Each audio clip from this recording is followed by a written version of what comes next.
Gak ada ceritanya itu kita minta sama orang mati. Kita mendoakan orang yang sudah mati itu agar diampuni dosanya. Kemudian meminta keberkahan-keberkahan lewat amal-amal soleh yang sudah dikerjakan orang.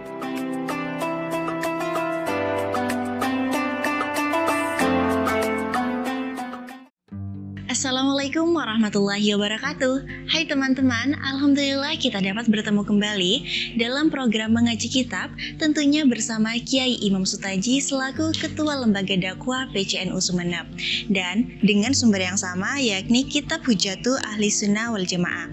Dan di episode ke-23 ini kita akan membahas terkait ziarah kubur dan nikmat kubur serta siksa kubur. Baik, Assalamualaikum Pak Kiai. Waalaikumsalam warahmatullahi wabarakatuh. Apa kabar Pak Kiai untuk hari ini? Alhamdulillah, ini masuki yang ke sekian hari ini Mbak Seli. Sudah mendekati, Lupa saya Iya. tidak begitu hitung-hitungan kalau soal puasa. 1 tahun lah biasa. kalau bisa 1 tahun Ramadan 1 tahun ya Kiai ya. Apa bagi saya. Nah, karena barokahnya memang banyak ya Pak Waduh, Kiai, luar ya. biasa itu, beda memang. Oke Dan Mbak Seli. Tidak terasa sebentar lagi sudah kita akan Ditinggalkan. bertemu, ya, Oleh puasa Ramadan, dan oleh akan bulan Ramadan. bertemu bulan kemenangan ya Pak Kiai, hari kemenangan ya Pak Kiai. Insya Allah mudah-mudahan begitu Mbak Seli. Ya, untuk pertemuan ke-23 ini atau episode ke-23 ini kita akan membahas terkait ziarah kubur, nikmat kubur dan siksa kubur ya Pak Kiai ya. Ya, baik. Hari ini saya akan menjelaskan tentang ziarah kubur. Saya bisa langsung mulai Mbak. Iya, dipersilakan Pak Kiai. Baik sahabat TV yang sahabat Semacam TV. Baik sahabat Semacam TV yang saya hormati dan sangat saya banggakan.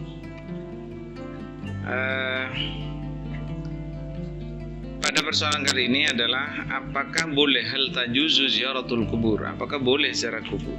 Nah, di sini ada 2 pembahasan, apakah ziarah kubur itu diperbolehkan, kemudian ada naimul qabri, ada wa adzabihi, naimul qabri wa adzabu, kenikmatan dalam kubur dan siksa kubur, apakah itu memang ada? Nah, baik, kita bahas.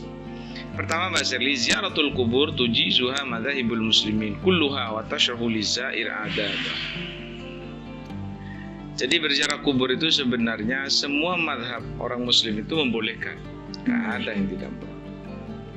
Ziyadatun tambahan, akan tetapi Mbak Sherly, lizair adaba. Jadi wa tashrahu lizair adaba. Kemudian akan dijelaskan pula di sini beberapa adab tata krama bagi peziarah itu. Bahkan di sini disebutkan bal hiya mandubah lil itti'adh wa tadzakkuril akhirah. Bahkan di sini dianjurkan untuk peringatan dan mengingat akhirat.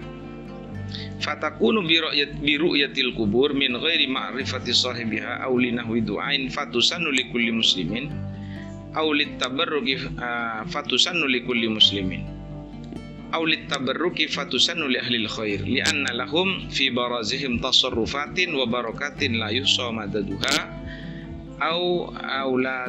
au li adai haqqin kasadiqin wa walidin faqad rawal hakim an Abi Hurairah radhiyallahu anhu man zara qabra walidayhi aw hadihima fi kulli jum'ah ghafarallahu lahu wa kana barran li walidayhi.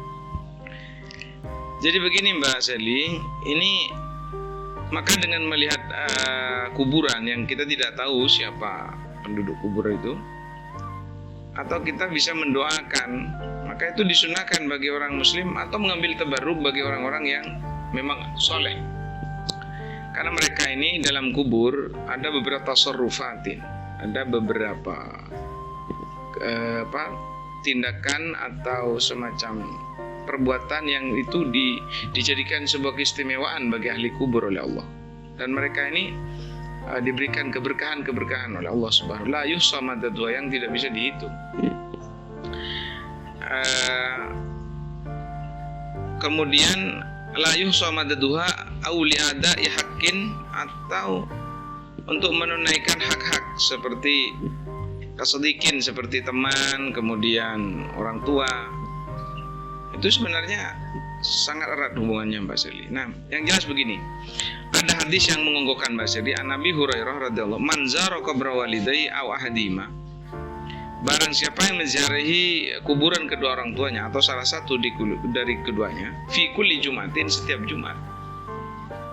Setiap hari Jumat maksudnya, ghafarallahu lahu wa kana barran liwalidayhi. Maka Allah akan mengampuni orang itu dan perbuatan anaknya itu dianggap sebagai sebuah kebaikan kepada kedua orang tuanya. Wa fi riwayatin man zara qabra walidayhi aw hadima faqara indahu Yasin wal Qur'anil Hakim ghufira lahu bi adadi dzalika ayatan aw harfan. Barang siapa yang kemudian dalam sebuah riwayat ini hadis Rasulullah, menziarahi kuburan kedua orang tuanya atau salah satu dari keduanya, kemudian dia membaca suratul Yasin wal Qur'anil akhirih ghufira lahu bi adadi dzalika ayah, maka orang itu akan diampuni sejumlah ayat itu. Au fi riwayatin man zara qabra walidayhi aw hadima kana ka hajjatin.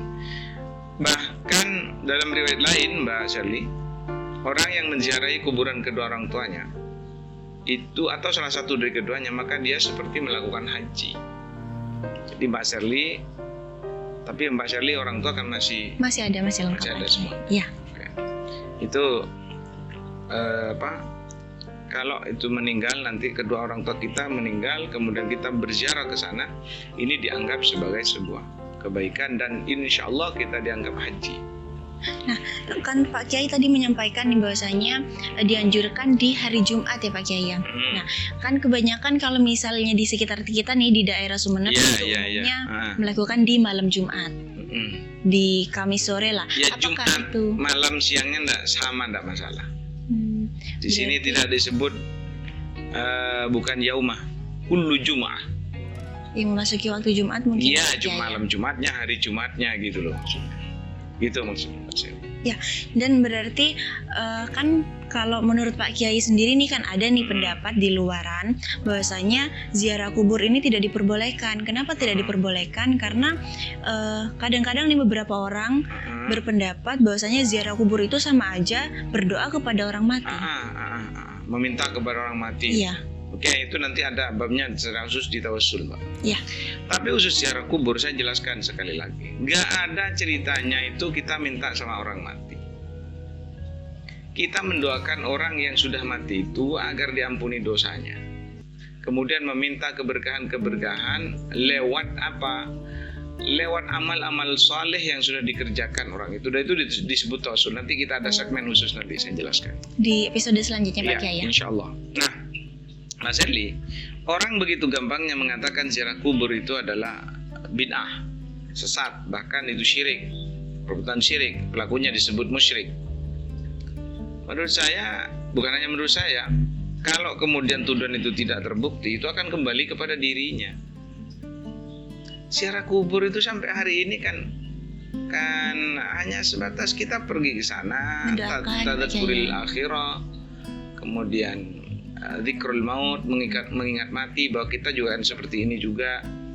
Selain dari itu juga Mbak Shirley, kita ini memang dianjurkan ke sana dan ini ada perintah dari Rasulullah. Ketika kita mendoakan kedua orang tua di sana, ini dianggap sebagai sebuah kebaikan. Jadi bahwa kemudian ada mereka yang menganggap syirik karena memang salah adab tata keramanya ziarah kubur, saya rasa memang bisa saja iya. Tapi bahwa menuduh orang ziarah kubur itu langsung syirik, bid'ah dan semacamnya, itu yang nggak benar. Gitu loh Mbak Shirley. Iya, dan kalau misalnya di Sumeneb ini sendiri kan kalau misalnya mau berziarah kubur umumnya nih masyarakat itu kan membawa bunga nih Pak Kiai. Ya, nyekar. Itu boleh ya. Oke, ya enggak apa-apa. Itu sebagai tabur bunga, ya kan? Ada tabur bunga. Ya enggak masalah. Apanya yang salah?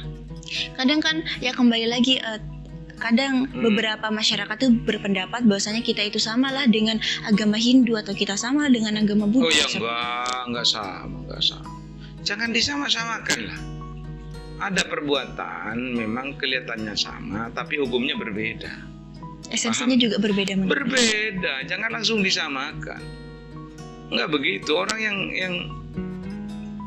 yang menganggap bahwa ketika kita ke kuburan membawa bunga kemudian nyekar itu dianggap sebagai perbuatan yang sama seperti agama lain, ya itu justifikasi atau tuduhan yang tidak berdasar.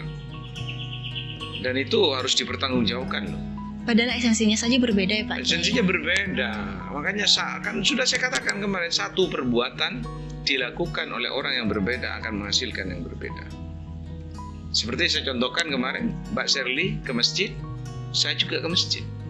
Tapi Mbak Sherly pulang dari siaran ini, Mbak Sherly karena lapar, mampir di masjid, duduk hanya ya nyantai aja, kemudian main HP. Sementara saya masuk ke masjid, saya duduk itikaf, ada niatnya. Itu pasti sudah, mohon maaf, ini bukan untuk membandingkan. Mbak Sherly nggak dapat pahala. Kalau saya, yakinlah. Karena dari niat awalnya sudah berbeda. Iya, kan Mbak Sherly cuma mampir, diam aja, hanya nunggu malam gitu kan. Itu maksudnya. Nah, Mbak Sherly ya? Iya, paham Pak Kiai. Oke. Ya seperti itu. Dan berarti sangat jelas sekali bahwasanya ziarah kubur ini memang diperbolehkan karena juga ada dasar dari hadis-hadis tadi ya Pak Kiai. Iya, sangat ada ini. Di antara tata keramanya misalnya bahwa orang kubur itu mendengar Mbak Sherly. Bagaimana tidak, Rasulullah memerintahkan quli assalamualaikum ahla diyar minal muslimin wal muslimat wa yarhamullahu al-mustaqdimina minkum wal mustaakhirin wa inna insyaallah bikum lahikun.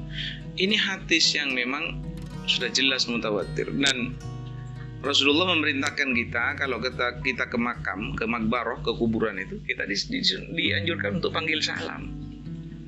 Ini menunjukkan bahwa orang kubur itu bisa mendengar apa yang kita ucapkan. Iya. Dan mereka bisa melihat kita, hanya saja kita yang enggak. Bahkan kata guru saya ini Mbak Sherly, dalam kubur itu mirip seperti rumah kaca hitam. Mereka ini tahu apa yang kita perbuat, tapi kita tidak tahu ya Pak tapi Kiai. kita nggak tahu mereka. Makanya kan banyak cawacan mulai dari kuburan launan tepak ngasteteh punya postor yang kubur lah. Itu bisa aja Mbak Sherly. Dari saking ngastetena ben mukasyafana orang-orang dulu. Itu guru-guru kita dulu bengah sepo itu ke makam itu nggak pakai sandal, dibuka sandalnya. Karena mereka menghormati itu rumah. Itu. Dan itu memang tidak ada keterangannya dalam hadis, cuma inilah akhlak. Adabnya Pak Kiai. Adab yang kemudian luar biasa itu, sedemikian mukasyafahnya beliau-beliau itu. Beda dengan kita sembarangan di makam, kadang-kadang kita minum-minum. Kadang-kadang di makam kita ala macam-macam. Itulah Mas Sherly. Nah, itu tentang sepintas ziarah kubur ya Pak Kiai. Iya.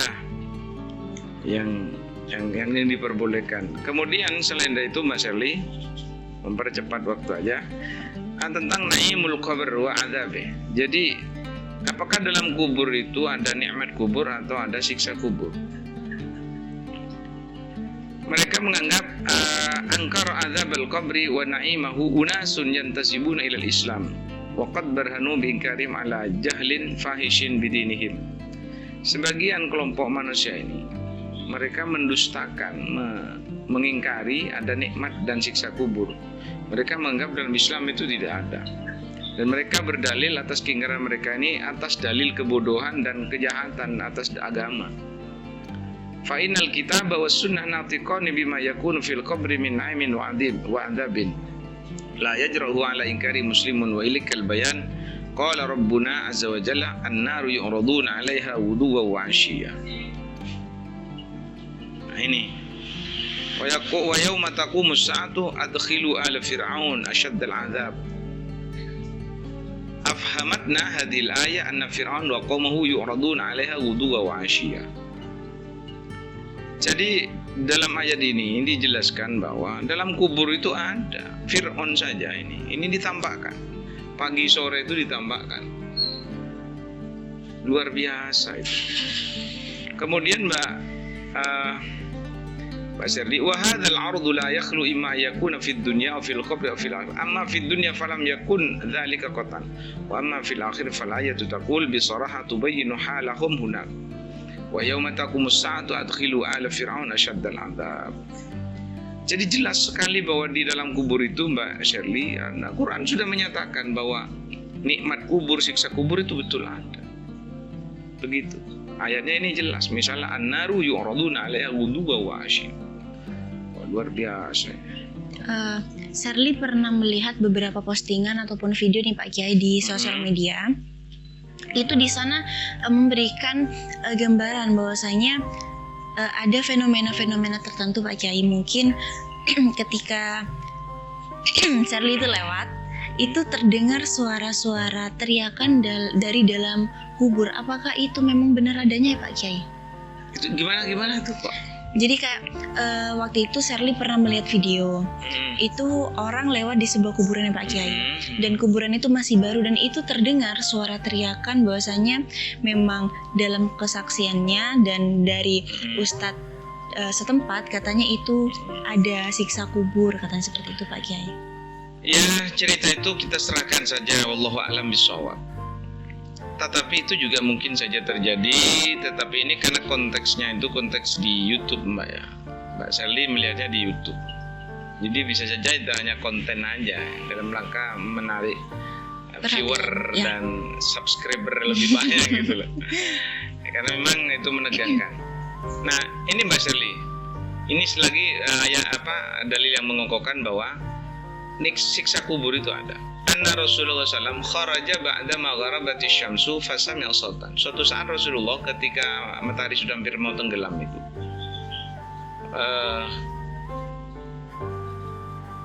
tiba-tiba Rasulullah itu mendengar sebuah suara.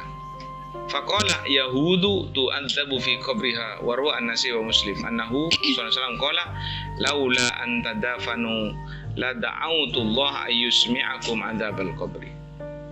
Suatu saat orang Yahudi itu yang sudah mati itu pada waktu sore Rasulullah mendengar suara orang Yahudi itu disiksa dalam kuburnya. Ini riwayat Nasa'i wa Muslim. Kemudian Rasulullah bersabda, "Laula an tadafanu la da'utullah ayusmi'akum adzabal qabri." Seandainya kamu tidak memendam, niscaya saya mohon kepada Allah untuk memperdengarkan azab kubur kepada kalian semua. Nauzubillah.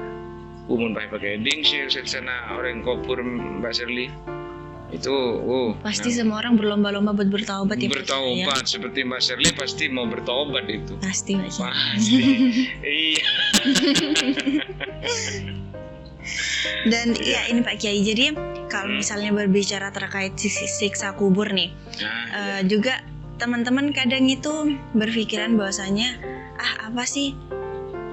Kan kalau misalnya ini nih Pak Kiai ada pendapat bahwasanya orang yang meninggalnya itu lebih dahulu kan pasti dia itu akan mengalami siksa kubur terlebih dahulu. Jadi timbangannya ketika di hari kiamat itu akan dikurangi. Apakah benar seperti itu Pak Kiai? Saya tidak pernah mendengar itu.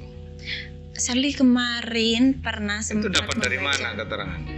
Membaca orang yang mati dulu. Terus? Ya, orang yang mati terlebih dahulu berarti itu adalah orang yang lebih suci daripada orang yang matinya itu mendekati hari kiamat katanya Pak. Oh iya, betul.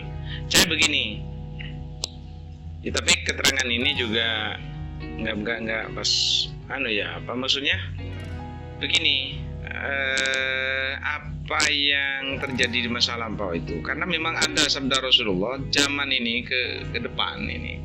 Kita jalan. Ini tidak akan semakin baik memang karena dengan tidak baiknya itu alasan kiamat itu ditegakkan.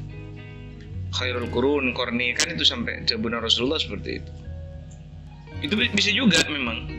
Ya paham saya itu.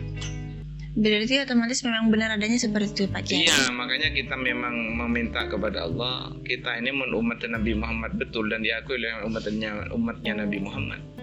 Kita yakinlah. Kita tak kira nutole ke kiamat ya. Kita besok atau menurut saya kan urusan mati ini gampang. Jangan takut mati Mbak Sherly. Karena kan mati itu adalah itu hanya persoalan teknis saja. Iya. Yang mati dan hidup itu hanya persoalan teknis. Artinya kalau mati itu hanya perubahan siklus saja. Artinya begini, persoalan pindahnya roh dari dalam tubuh ke nirwana. Kira-kira kemana lagi? Benar. Jadi Mbak Sherly nggak perlu takut mati. Iya. Jadi kalau nanti Mbak Sherly mati, kemudian berpikir, waduh, gimana nanti suami saya? Itu ada banyak sekali wanita-wanita yang akan mengurusi suami Mbak Sherly. Begitu maksudnya. Jadi nggak perlu susah gitu. Iya benar. Ya. Ya mungkin sudah cukup ya Pak Kiai ya. Iya. Pertemuan kita yang ke-23 terkait ziarah kubur, nikmat kubur dan siksa kubur. Insya Allah Mbak Shelly. Mungkin dari Pak Kiai sendiri ada yang disampaikan kepada teman-teman? Baik para pemirsa semacam TV yang sangat saya banggakan, bahwa hidup ini adalah kita sedang berhenti, sedang parkir sementara untuk selanjutnya kita akan melakukan sebuah perjalanan dan memasuki sebuah area yang sesungguhnya. Apa itu? Kita akan memasuki area namanya kematian. Rasulullah bersabda, al-mautu babun wa kullun nasi dakhilu, bahwa kematian itu adalah ibarat pintu dan semua manusia akan memasukinya. Ingat, di dunia ini hanya ada dua, pertarungan ajakan Rasulullah dan ajakan iblis. Persoalannya Mbak Sherly, ini persoalan bukan mau dan tidak, tapi persoalannya adalah beni urusna kasokan bentak kasokan, tapi urusna palang benontong. Kalau Anda ikut ajakan iblis, Anda akan menjadi orang yang bernasib sangat tidak beruntung. Kalau Anda ikut ajakan Nabi Muhammad lewat para ulama, Anda akan menjadi orang yang beruntung. Mudah-mudahan kita di akhir-akhir Ramadan ini, penghujung hari Ramadan ini, diberi kenikmatan oleh Allah Subhanahu wa taala untuk tetap terus mengikuti ajakan Nabi Muhammad SAW melalui para aulia, para nabi, para ulama dan guru-guru kita. Amin. Terima kasih Mbak Sherly. Ya baik, mungkin itu saja teman-teman dari Sherly dan juga dari Pak Kiai Imam Sutaji untuk episode ke-23 ini.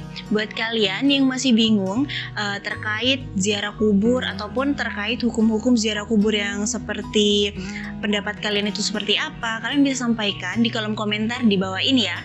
Jangan lupa untuk like, comment, subscribe, dan share video ini. Semoga video ini bermanfaat. Terima kasih. Marhaban ya Ramadan. Wallahul muwaffiq ila aqwamit thoriq. Wassalamualaikum warahmatullahi wabarakatuh.